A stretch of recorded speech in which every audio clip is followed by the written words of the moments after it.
Hey everyone, and welcome back to my channel, Chat South Africa with Pammy T. Your leader, John Steenhuisen's feedback to the party after his meeting with President Cyril Ramaphosa yesterday? So FedEx is yet to meet to have a discussion on the GNU in particular. Caucus is also yet to meet to do so today before we go on to vote altogether. But what I can confirm right now is that the conversations between the Democratic Alliance and the ANC has completely broken down. There is no conversation that is happening. And that is what South Africans must know. And South Africans must know that the conversation is not happening not because the Democratic Alliance does not want to reasonably negotiate, but it is because the ANC does not think it makes sense to cut down on corruption and wasteful and irregular expenditure. The ANC doesn't think it makes sense to deal with ghost employees across departments and municipalities, because those ghost employees exist as a consequence of cadres corruption altogether. And that is something that the Democratic Alliance will not be able to turn a blind eye on. How do you explain to your constituency that you're now clear? Some would say you're flip-flopping. You said before the election that, in the campaigns you wouldn't work with the ANC. You came back after the electoral outcome. You said you'd work with the ANC.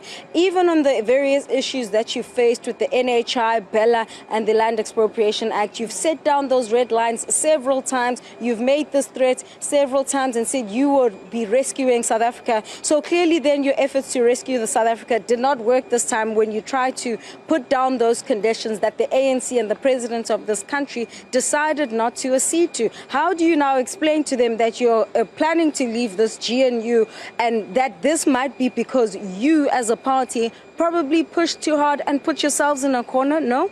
Number one, on working with the ANC, John Steenhuisen, the federal leader of the Democratic Alliance, had made it clear from the onset that he was not ruling out working with the ANC. Of course, we went to seek a moonshot pact, the moonshot pact to ensure that we're able to galvanize support outside of the ANC. And that was in all honesty trying to make sure that we don't have to deal with them because they are not trustworthy, they do not operate in good faith, and certainly their interests are very far from that which are centered on South Africans and their aspirations and their protection, far from the constitution of this country. But we did so wanting to work with them because we understood that South Africans have always been safer in the hands of the Democratic Alliance in a GNU than without us there. There's only one political party in this country, Zianda, that has a proven track record of being able to master the politics of putting food on the table of South Africans. Members, the outcome of the division is as follows. There were no abstentions. 182 voted against and 194 voted in favor.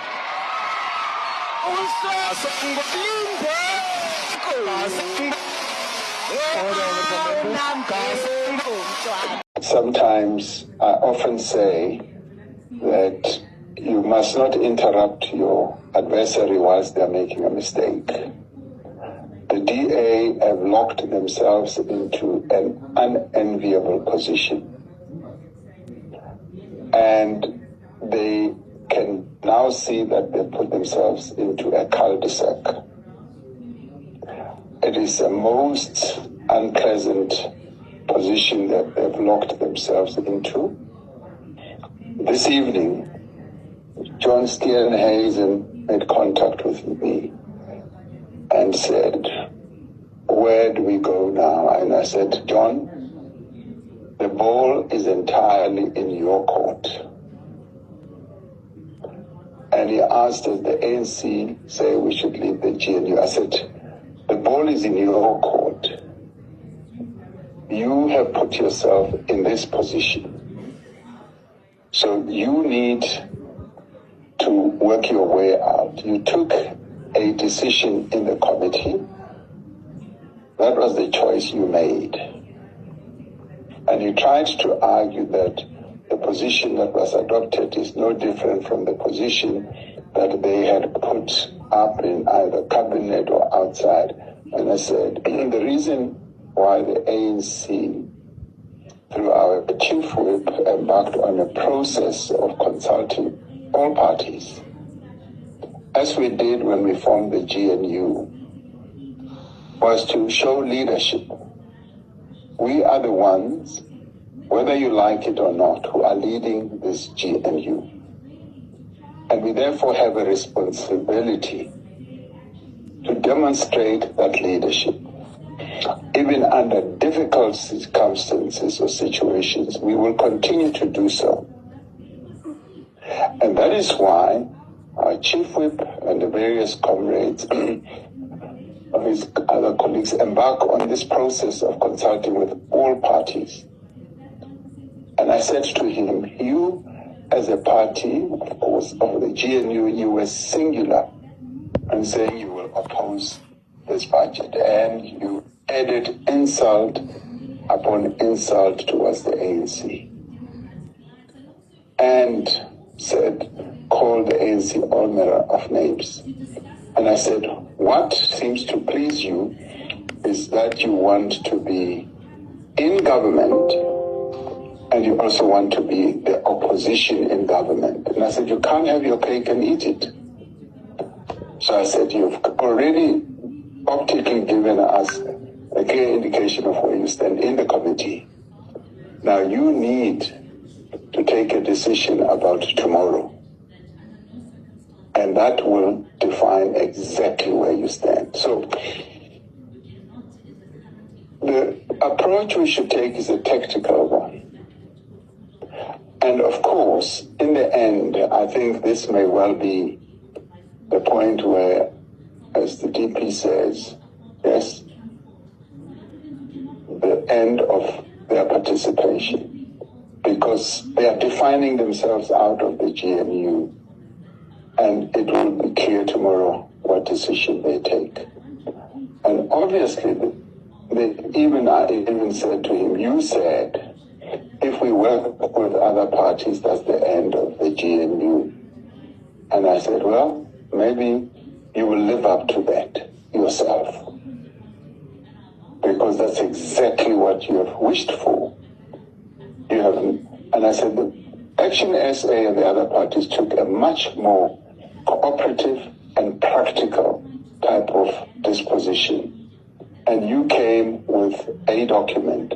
And of course, so you all know, and we'll cover this on Thursday, there have been discussions that have been going on the various other issues that they have raised, which are now going to fall flat. So I was just saying that is the general approach, but in the end, they have put themselves in a difficult position, and therefore tomorrow it's their choice. And that choice is going to have consequences. And I think rather than us now, and that's what I was trying to call you about, DP.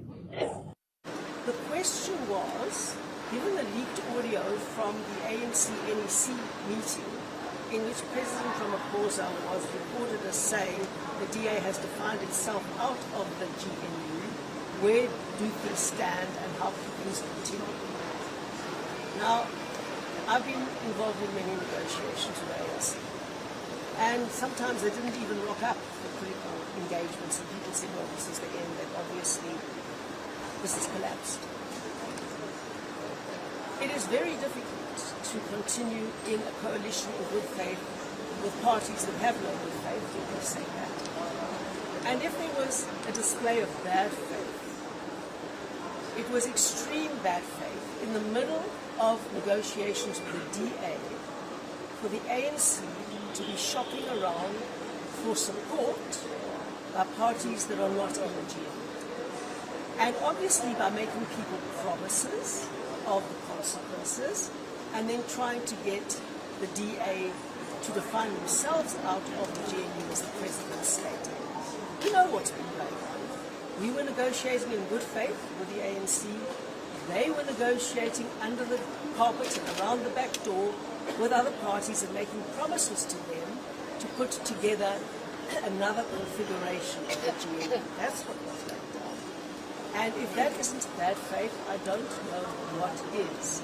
But we've learnt over the years that the ANC is very rarely, and anybody who believes them is often going to be very disillusioned.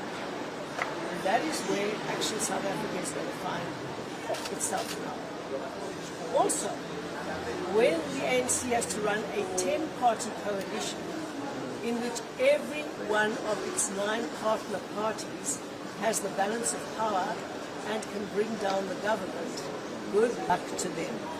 Currently, we've effectively got a two-party coalition, the ANC and the DA, and they can't even run that effectively, and they can't even run that in good faith. Now they want to go into something where they're going to have a 10-party coalition, in which every one of their partners will have the balance of power to bring down the government. Good luck with that.